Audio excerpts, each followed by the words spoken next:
தெருவோர தேநீர் கடையில் மழை நின்ற மாலையில் காற்றோடு வீசும் வந்த உன் கூந்தல் வாசனையில் தொலைந்தேனே நானும் ஓர் கணம், என் உலகம் மறந்தேனே.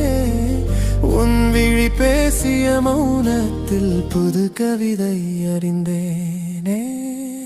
பேசாத வார்த்தைகள் யாவும் என் நெஞ்சில் சங்கீதமாகும். நீ போகும் பாதையின் தூசும் என் மீது பூக்களாய் தூவும். என் நாளை உன்னுடன் வாழ ஓர் வரம் கேட்கிறேன். உன் கைகள் கோர்க்கும் நொடிக்காக அனுதினம் தவிக்கிறேன்.